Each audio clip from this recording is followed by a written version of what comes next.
Welcome student. Vidyasagar university second সেমিস্টারের most important একটা poetry আছে, যেটা হচ্ছে রেপ অফ দ্য লক। এটা তোমাদের প্রিপারেশনের জন্য ভীষণ ইম্পর্টেন্ট একটা কবিতা।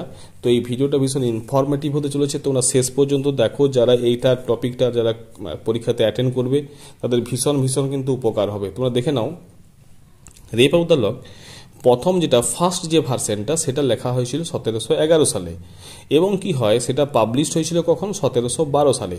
তখন কিন্তু দুটো ক্যান্টোজ ছিল, ঠিক আছে? তখন ছিল দুটো ক্যান্টোজ, লাইন ছিল 334টা।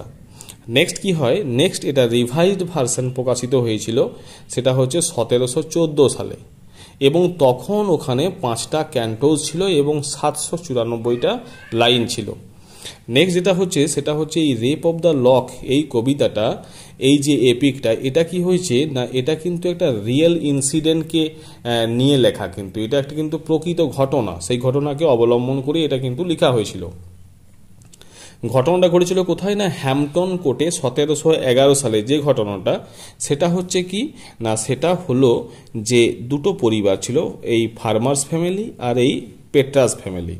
তো এই ফার্মার ফ্যামিলি এবং পেট্রাস ফ্যামিলি, এখানে আমাদের যে লর্ড পেট্রা, সে কি করেছিল না, সে এই ফার্মার যে ফ্যামিলি ছিল অ্যারাবেলা ফার্মার, একে কি হয় না প্রেমের প্রস্তাব দেয়। এখন কোনো কারণে স্যার সেই প্রস্তাবটাতে সে খুশি হয়নি, রাজি হয়নি, প্রেমের প্রস্তাবটা প্রত্যাখ্যান করে।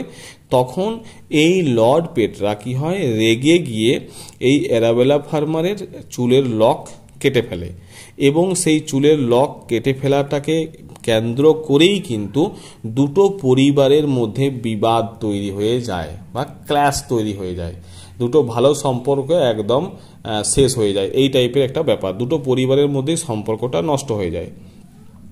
তো এই জন ক্যারল কে ছিল? জন ক্যারল ছিল এই আমাদের কবি পোপ, তার বন্ধু ছিল, এবং জন ক্যারলের দুটো পরিবার, অর্থাৎ ফার্মার ফ্যামিলি এবং পেটার ফ্যামিলি, দুটো পরিবারের সাথেও কিন্তু তাদের খুব ভালো সম্পর্ক ছিল।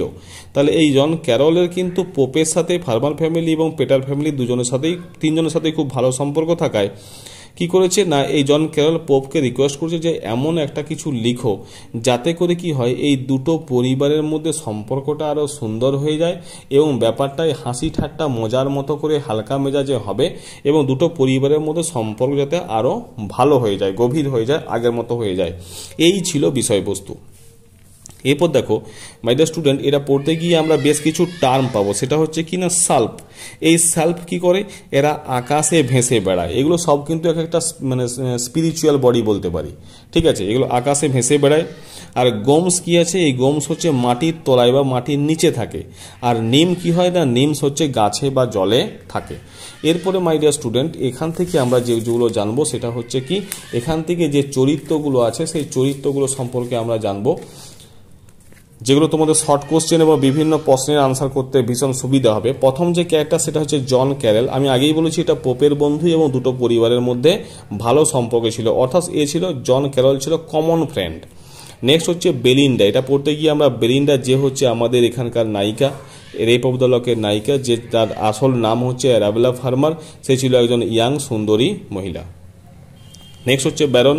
এই ব্যারনটা কে? ব্যারনটা হচ্ছে লর্ড পিটার, যে ছিল একজন ইয়াং ম্যান, এবং এখানকার এই রেপ অফ দ্য লকের যে হিরো, এ কী করেছিল, এই কিন্তু এই লকটাকে চুরি করেছিল। কার? বেলিন্ডার লকটাকে, চুলের লকটাকে চুরি করেছিল। নেক্সট হচ্ছে এরিয়েল। এই এরিয়েল হচ্ছে কে? এরিয়েল হচ্ছে একজন সাল্প। আমি বলেছি সাল্পকে, নিমকে, ঠিক আছে? তো এ কী করে, এর কাজ হচ্ছে প্রোটেক্টিং বিউটি ফ্রম হার্ম, অর্থাৎ এই বেলিন্ডার যে সৌন্দর্য, সেই সৌন্দর্যটাকে রক্ষা করাটাই কিন্তু এই এরিয়ালদের কাজ। নেক্সট হচ্ছে শক। এই শকটাকে, শক হচ্ছে বেলিন্ডাস কুকুরের নাম, বেলিন্ডাস কুকুরের নাম হচ্ছে শক। তারপর দেখো বেটি। এই বেটিটাকে, বেটিটা হচ্ছে এই বেলিন্ডার দেখভাল করে, অর্থাৎ বেলিন্ডার অ্যাসিস্ট্যান্ট, বেলিন্ডার মেড বলতে পারি, অর্থাৎ ওর যে সহকারী, যে তাকে বিভিন্নভাবে সাহায্য সহযোগিতা করে। এরপর হচ্ছে কি না, এরপর হচ্ছে ক্ল্যারিসাই। ক্ল্যারিসাকে, এই ক্ল্যারিসাই হচ্ছে, একে আমরা একটা নেগেটিভ ক্যারেক্টার বলতে পারি। এ কী করেছিল না, কনস্পায়ার করেছিল, একটা চক্রান্ত করেছিল, ষড়যন্ত্র করেছিল উইথ ব্যারনের সাথে, যে টু স্টিল বেলিন্ডাস লক, এবং সেই কিন্তু এই বেলিন্ডার লকটা চুরি করা হবে। এই যে কনস্পিরেসিটা, এটা কিন্তু সে করেছিল কার সাথে? ব্যারনের সাথে। নেক্সট হচ্ছে কি থালেস্ট্রিস। এই থালেস্ট্রিসটা কে না, থালেস্ট্রিসটা হচ্ছে এই বেলিন্ডার বন্ধু, থালেস্ট্রিসটা হচ্ছে বেলিন্ডার বন্ধু। আর কি আছে না, আর আছে স্যার প্লুমে। এবার স্যার প্লুমেটা কে? স্যার প্লুমে হচ্ছে এই থেলিস্টেসিসের বয়ফ্রেন্ড। এই যে আছে না আমাদের থেলিস্টেসিস, এই থেলিস্টেসিসের বয়ফ্রেন্ড হচ্ছে স্যার প্লুমে, যে হচ্ছে কি না যে চেষ্টা করেছিল কি যে ওই ব্যারনের কাছ থেকে এই আমাদের যে বেলিন্ডা ছিল তার লকটাকে ফেরত আনার ব্যাপারে এটা সে কিন্তু সহযোগিতা চেয়েছিল বা সে মোটামুটি চেষ্টা করেছিল। ঠিক আছে, এই হচ্ছে চরিত্র। তারপর দেখো নেক্সট যে সমস্ত চরিত্রগুলো আছে সেটা হচ্ছে কি না, সেটা হচ্ছে ব্রিলিয়ান্টে। এই ব্রিলিয়ান্টে কি না, ব্রিলিয়ান্টে যার কাজ হচ্ছে কি না, সে হচ্ছে এই বেলিন্ডার যে ইয়ার রিংগুলো ছিল, এই ঝকঝকে যে ইয়ার রিংগুলো, সোনার যে রিং বা মূল্যবান যে তার যে কানের যেগুলো ছিল সেগুলোকে সে রক্ষা করতো। কে? এই ব্রিলিয়ান্টের কাজ ছিল এটা রক্ষা করা। নেক্সট হচ্ছে কি না জেফিরেটটা। এই জেফিরেটটার কাজ কি? এ ছিল একজন সাল্প টু গার্ড দ্য ফ্যান। ও যে বাতাস করা হাওয়া দেওয়া হয় সেই ফ্যানটার গার্ডের দায়িত্বে ছিল জেফিরেটটা। নেক্সট হচ্ছে মোমেন্টিলা। এই মোমেন্টিলা কি? মোমেন্টিলাও কিন্তু একজন সাল্প। এর কাজ হচ্ছে বেলিন্ডাস যে ওয়াচ ঘড়িটা তাকে সেটাকে লক্ষ্য করা এবং তাকে ঘুম থেকে তোলা। এটা হচ্ছে এই মোমেন্টিলার কাজ। মানে ঘুম থেকে তুলবে কখন, উঠবে কখন, তাহলে ঘড়িটাকে দেখার কাজ হচ্ছে এই মোমেন্টেলার। মানে এই ওয়াচটাকে গার্ড দেওয়ার কাজ হচ্ছে মোমেন্টেলা। ওকে ঘুম থেকে তোলার দায়িত্ব ছিল ওই বেটি, ওর যে অ্যাসিস্ট্যান্ট ছিল তার। এবার হচ্ছে ক্রিসপিসা। ক্রিসপিসাকে না এটাও কিন্তু একটা সাল্প, যেটা টু গার্ড বেলিন্ডাস লক, অর্থাৎ যার ডিউটি ছিল বেলিন্ডার এই লকটাকে দেখভাল করা। ঠিক আছে, নেক্সট হচ্ছে আম্ব্রিয়াল। এই আম্ব্রিয়াল হচ্ছে সেটা একটা গ্লোম। এর কাজ কি না টু মেক আপসেট, অর্থাৎ এটা একটা নেগেটিভ চরিত্র। এ কি করে না শুধু আপসেট করে দেয়। কাকে? আম্ব্রিয়াল। আম্ব্রিয়াল হচ্ছে আপসেট করে কাকে? আমাদের এই বেলিন্ডাকে আপসেট করে দেয়, হতাশ করে দেয়। এরপর দেখো সেটা হচ্ছে কুইন অফ স্প্রিন। এই কুইন অফ স্প্রিনটাকে না এ হচ্ছে charge of melancholic manner of female temperament, অর্থাৎ ফিমেল টেম্পারামেন্ট যেটা মেলানকোলিক ম্যানার, অর্থাৎ কিনা দুঃখের আচার আচরণ নিয়ে পূর্ণ, সেই চার্জে আছে আমাদের কুইন অফ স্পেন।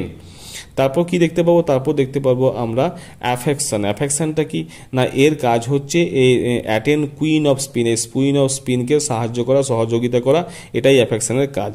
নেক্সট আমরা যে ক্যারেক্টার সম্পর্কে জানবো সেটা হচ্ছে মিউজ। এই মিউজটাকে, মিউজ হচ্ছে a muse sees Belinda's lock of hair upward into the heaven, এবং এর কাজ হচ্ছে এই বেলিন্ডার যে হেয়ারটাকে সেটা দেখবে এবং সেটা যেন মনে হচ্ছে কি সেটা তার লক্ষ্য রাখা কাজ, এবং যেটা কি হচ্ছে না উড়ে যেন আকাশের দিকে, স্বর্গের দিকে যেন উড়ে যাচ্ছে। তো মাই ডিয়ার স্টুডেন্ট, তোমরা যদি এই যে ক্যারেক্টারগুলো তোমাদের সম্পর্কে যদি জানা থাকে তাহলে রেপ অফ দ্য লক তোমাদের কাছে অনেক ইজি হয়ে যাবে। ঠিক আছে, এই জন্যই তোমাদের সাথে এই ব্যাপারটাকে আলোচনা করা। আমি স্টোরিটাও বললাম। এখান থেকে যে লং এবং শর্ট কোশ্চেন হয় সেটা পরবর্তী ভিডিওতে তোমরা পেয়ে যাবে। ভিডিওটা ভালো লাগলে অতি অবশ্যই লাইক করো, সাবস্ক্রাইব করো এবং অবশ্যই শেয়ার করো। Thank you.